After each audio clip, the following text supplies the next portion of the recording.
haddaba gudoomiye marka hore waxaad warbixin naga siisaa wararka sheegaya in 22 baabuur oo siday gargaar ku wajahan beledweyne kana soo tagay Puntland in lagu xanibay koonfurta magaalada Gaalkacyo arrintaasi maxaa sababay arrintaasi ma jirto baabuurkaasi waxay yimaadeen dafacad ayagoo loo soo sheegin oo maamulka la soo bixin kadib waxaa la soo baxay wasiirka arrimaha gudaha iyo gudoomiyaha gobolka Midug markii ay noo sheegeen waxaan u hawlgalnay sidii kuwii hore oo garowe iyo Gaalkacyo ka imaanayay aan usii deynay magara waayo muddo 3 cisho baa la sheegaya baabuurtaasi inay xanibnayd waxaadna sheegtay in maamulku uusan idinku soo wargelin imaanshahooda haddaba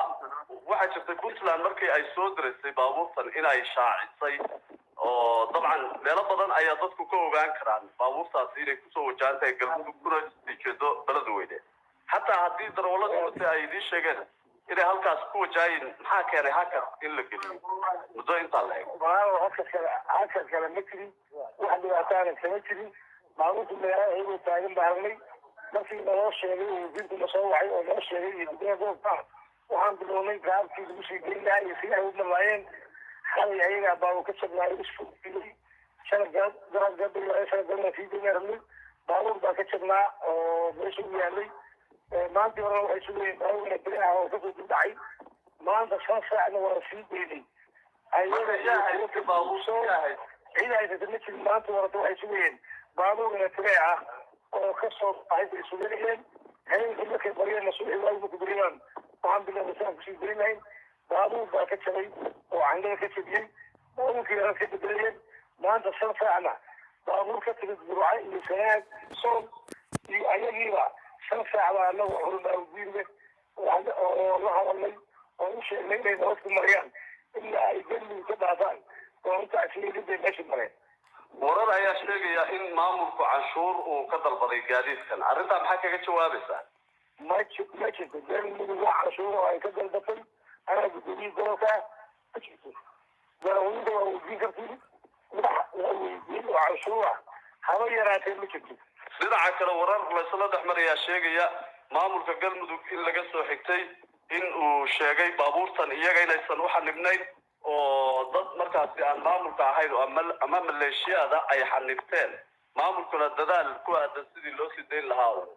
arrintaasna maxaad ka leedahay arrintaas waxaa weeye dad baa warxokashidaa suuqa geliyey waxay geliyeen baabuurtan darawalinkii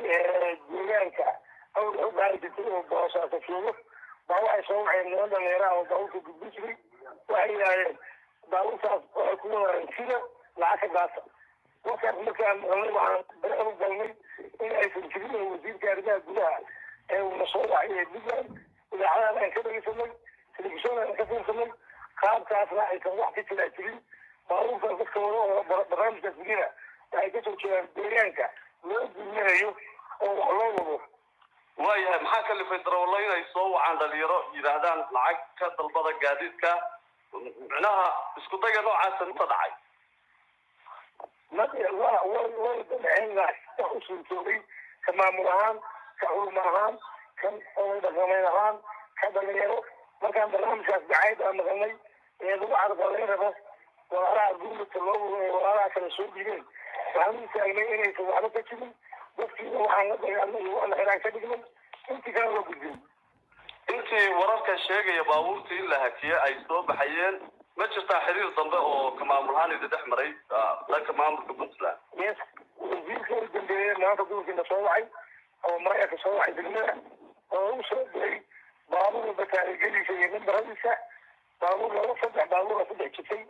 oo aan iskaga soo dhigtay waan ka dhex saarnay intii uu noo sheegay wasiirka iyo gudoomiyaha gobolka dhinaceeda baan gudbinay intii warqad watay baabuur aan warqad wadan waxaa ka jiray 2 baabuur oo ay ahayd sool iyo burco labadiina waxaa ku deganaa warqad ayagana waan ku dabay waxaa magaalada jooga hadda baabuurkii doosaasa ka soo ogay oo candadu ka jartay oo weli ay ku mashquulsan yihiin qaabkii baabuurkan ay u bedelaayeen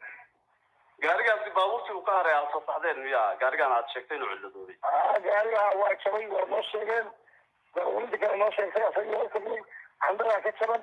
asagana waxaan fiirinaa haddii uu daawada kala saarana inaan guddiyo taarikadiisii madaxdiisa waa dhignay